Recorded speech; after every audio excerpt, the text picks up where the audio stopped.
Oh, what is up, everybody? Ça va? My name is Monsieur Valois. I'm so stoked that you can join me today for a detailed glance at the IB Group 2 Language BHL course. I'm going to be breaking down this course to give you the essential information so that you can properly prepare for your assessments in year 2 and score my personal favorite number, a perfect 7. 7 is what we want. Alright, so just before we begin, it's important for me to share with you guys. I am not an employee of the IB. I do not work for them. I'm simply a French teacher who has IB experience of about 5 years or so. So I do know the course. I do know what to teach you guys right here. But of course, nothing can replace understanding the guide, which is available in the description below, and the hours of classroom experience that you'll be spending with your teacher. Okay, so I'm just here to give a few tips of mine, break down the courses, and share some information based off my experience in working with students, okay? So, let's get started. The course is the Language B higher level, French, Italian, Spanish, whatever it is, which will be considered more of a higher level of language acquisition. You should be fluent, basically. So you should more than definitely have had some prior experience to this course before you sign up to it, or to this language before you sign up to it. 2-year course, okay, which will help you develop your reading, listening, speaking, and writing skills. And so again, whatever language it's in, you'll be working on those skills. All right, now let's get into the course themes. Whatever language it is, you're also going to be exposed to 5 different course themes chosen by the IB. These are kind of like course units, and these will help you expand your vocabulary, your communication skills, and of course expand your knowledge of the cultural diversity of the target language that you're studying. Each theme will have a number of different topics you could look into. I obviously can't list all of them, it's up to your teacher, but these are very, very broad themes, okay? So I'll give you an example. Number 1 is identities. You can explore topics like what constitutes an identity and how do we express our identities? How does language and culture help us form our identity? So questions like that. Topics could include health and lifestyle, personal expression. So that's kind of the area of identities. The next course theme is experiences. That's the second one. So we could work on responding to questions like how does traveling shape our outlook and broaden our horizons, right? How does our past shape us? How do intercultural experiences affect our worldview? How do holidays impact our lives? Next, the third one, human ingenuity. So you would explore how scientific advances and technological innovation influence our lives, influence the way we interact with each other, the way we travel, the way we eat. What does artistic expression tell us about a culture? Theme number 4, social organization. What role does language play in society? How rules and regulations influence our social behavior? How is your school, your workplace, your community organized? Number 5, the last course theme is on sharing the planet. So what are the environmental and social issues that are currently affecting the world or your target cultures? How can they be addressed? How can sustainability affect our daily life? What challenges and benefits do globalization bring? There are many, many more. This is maybe the broadest, right? Sharing the planet. It's kind of a big deal. So those are our 5 course themes. Now, how are we going to explore and study each of these topics and these course themes? The answer is that there are 3 broad categories of text that you will be exploring, and they can be either discussed through orally, you could be listening to them, you could be reading them, you could be writing them. They're not just for reading. I don't want you to get confused with the word text. Okay, here's some examples. The first category is personal text. So those would be like emails, diary entries, they could be personal letters. Okay, so the form is going to be much more casual and relaxed than what would be the next text type, which are professional texts. Okay, these are more common in organizations, in businesses. They're a little bit more formal, right? If we're giving a formal letter, a proposal for something, writing an essay, developing a set of instructions. So it's meant to to be formal because it's not just a friendly conversation. Lastly, mass media text types. These are the texts that are designed to reach a bigger audience. It could be global, it could be within one single building, but it's for a public, right? So it's not just a one-on-one conversation or text. These could be found on TV, they could be found online, they could be found pinned up against the wall, and they could take the form of films or advertisement, webpage, podcasts, and for HL, literature. Okay, more on that about your literary works later. Let's move on to the giant elephant in the room you've all been waiting for, ladies and gentlemen, the assessments. And let's start with the external assessments, which will generally take place in May during your second year of this course. All right, let's start with paper 1. This is where your writing skills need to shine. Okay, you're going to be given an hour and a half, 1 hour, 30 minutes to complete a written response, which will represent 25% of your assessment grades. Okay, you'll be presented 3 different written tasks, each based on a different course theme.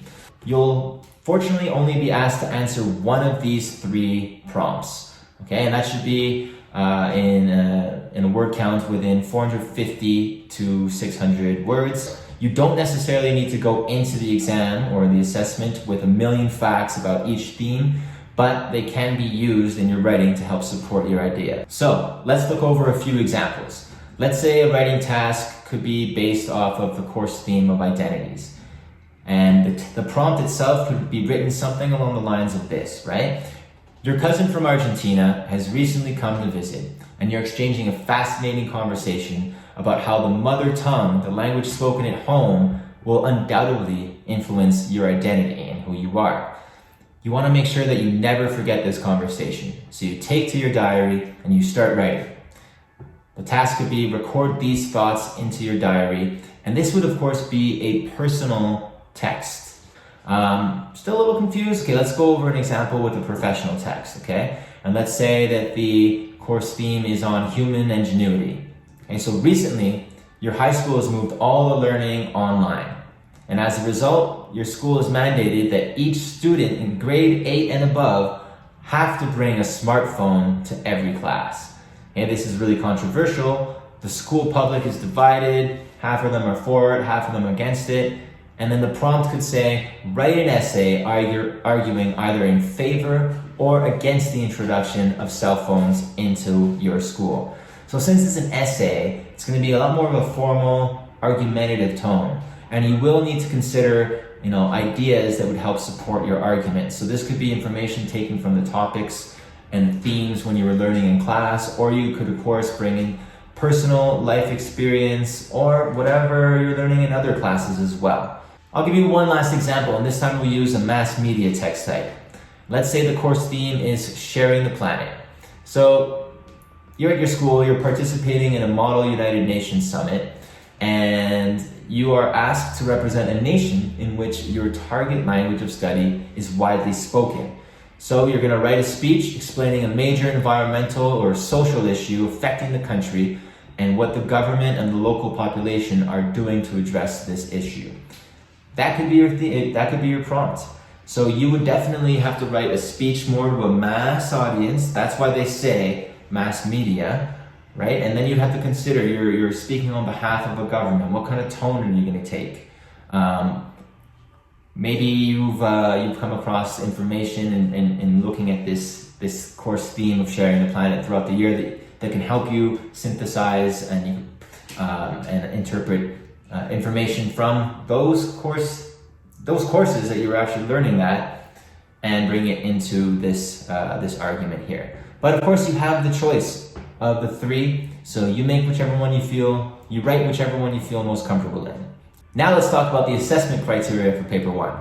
Paper 1 is going to be evaluated by 3 different criteria. The first one is on language. That's criterion A. So in order for you to succeed, you need to make sure you're using a very purposeful and varied vocabulary, and that you're using local or more expressions and idioms in the target language.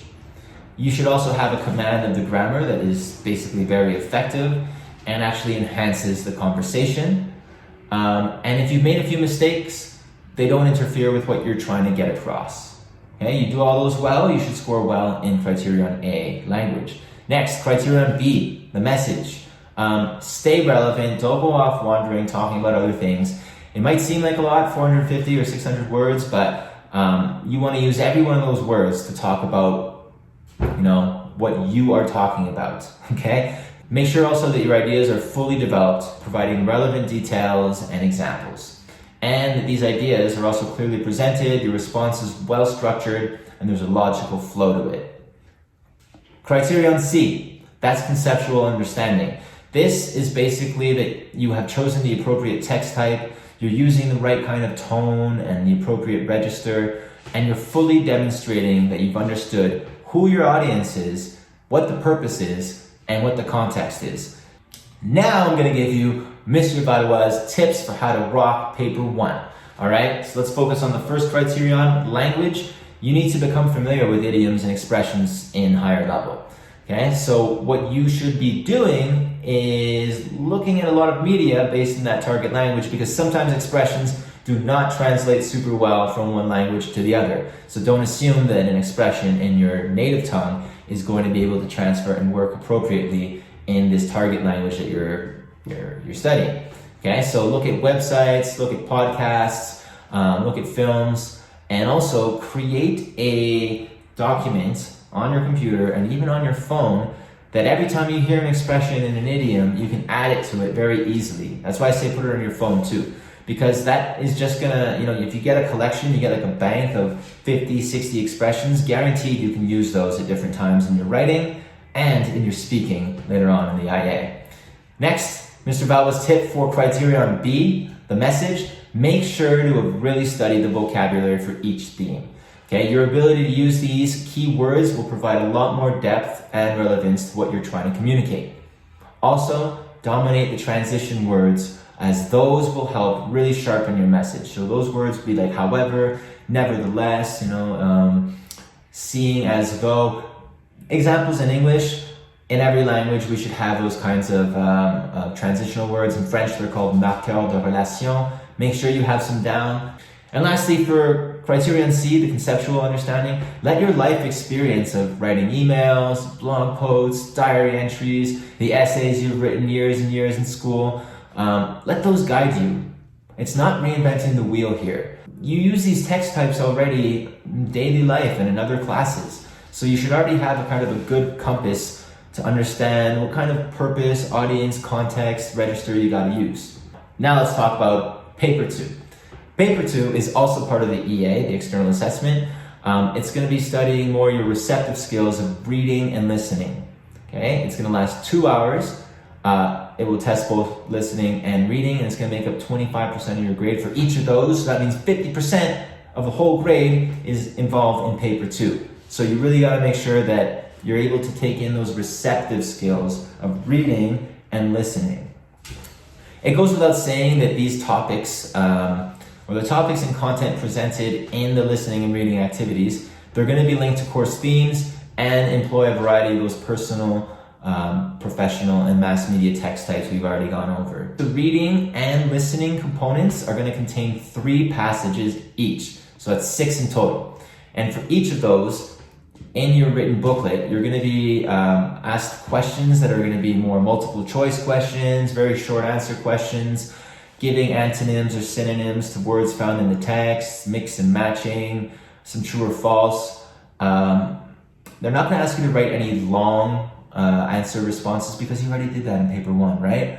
All of the questions in paper 2 are going to be based on what you hear and what you read during the assessment. Okay, so you don't need to have prior knowledge going into it. But I still want to give you some tips. Okay, so here are Monsieur Valois' tips for succeeding paper 2.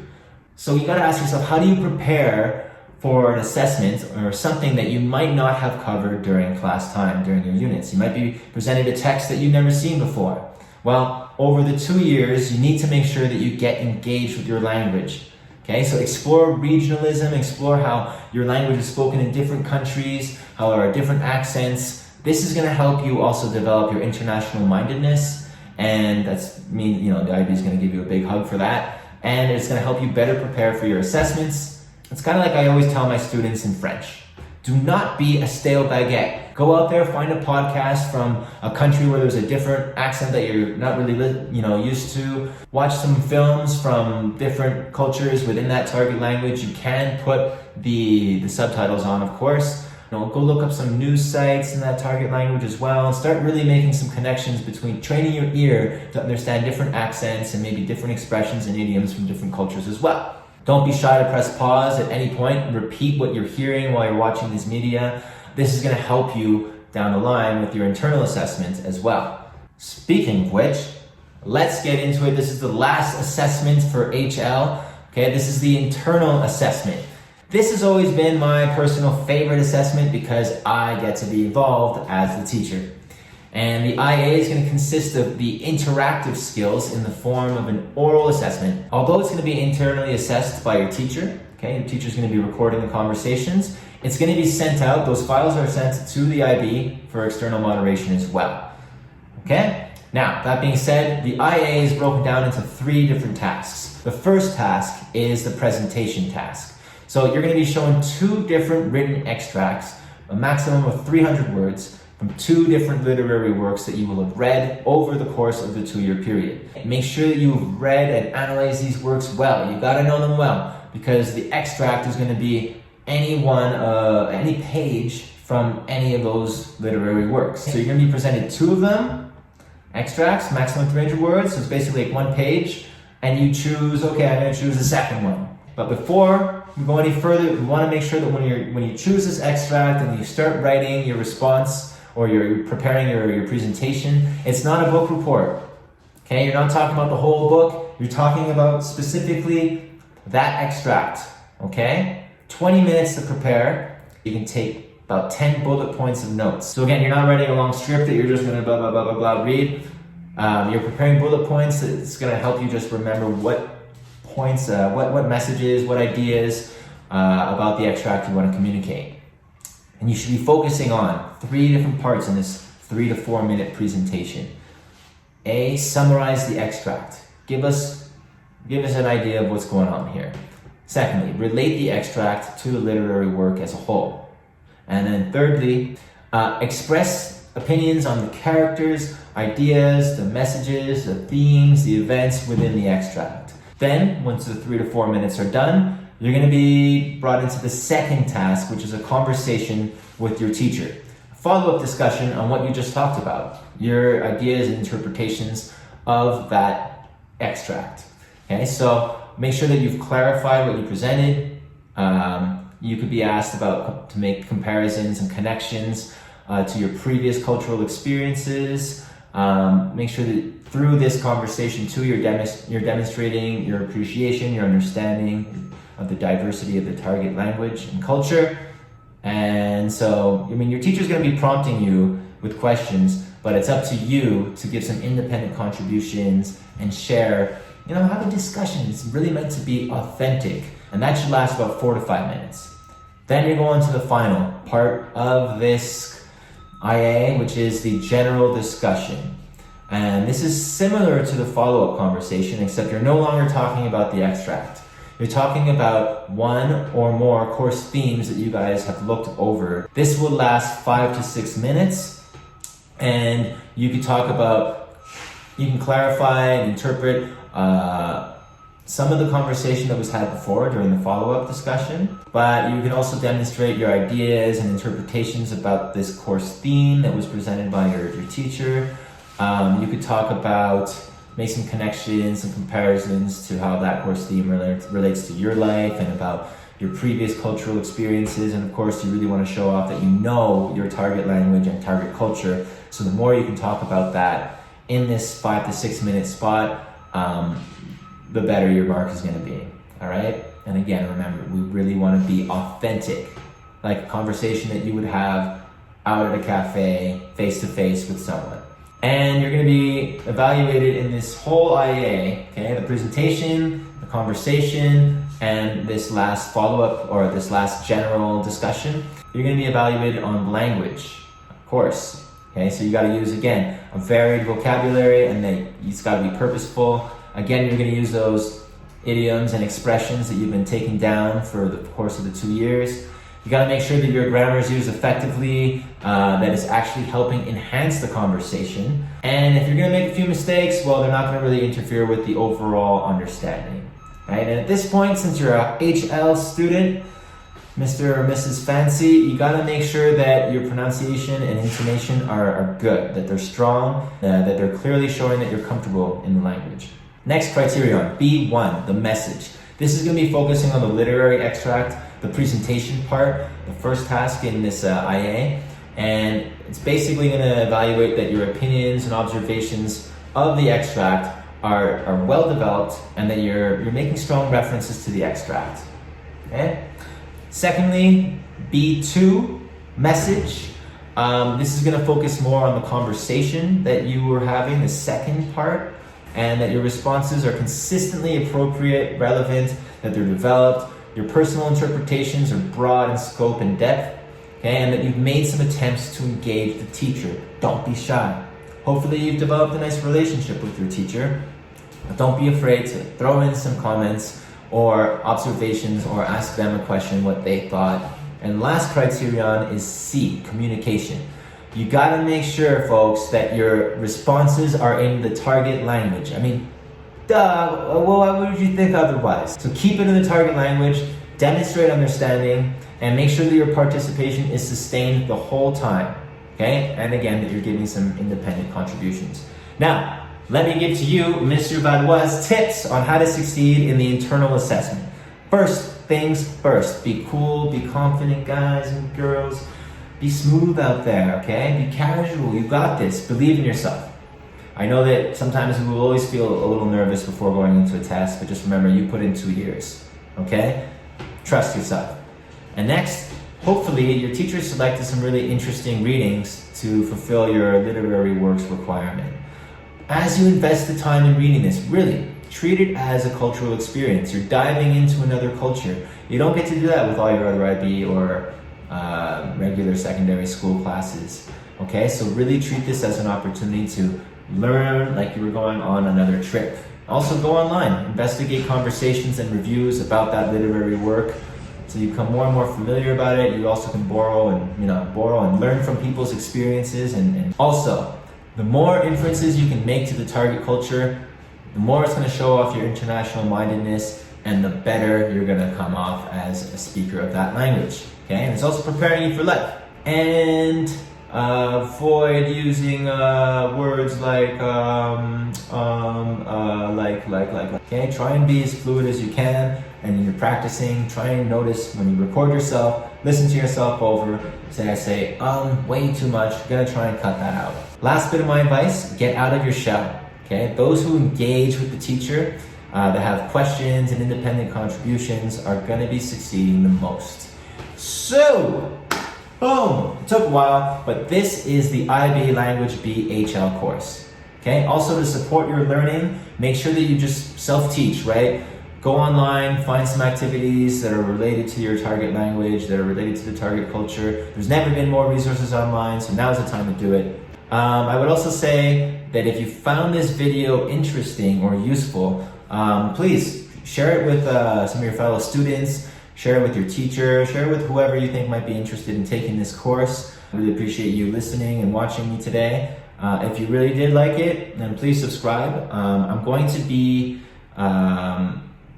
producing a lot more videos over the next few months on IBSL, Language BSL course, and the Ab Initio course for Language B as well. AP French Language and Culture, I'm also going to be teaching about that and explain those assessments, and also providing some French lessons for those of you who are interested in working on your French. Lastly, if you want to leave a comment or a question below, I'd be glad to get back to you. And hey, thank you for tuning in. Good luck in your assessments. All the best. Merci.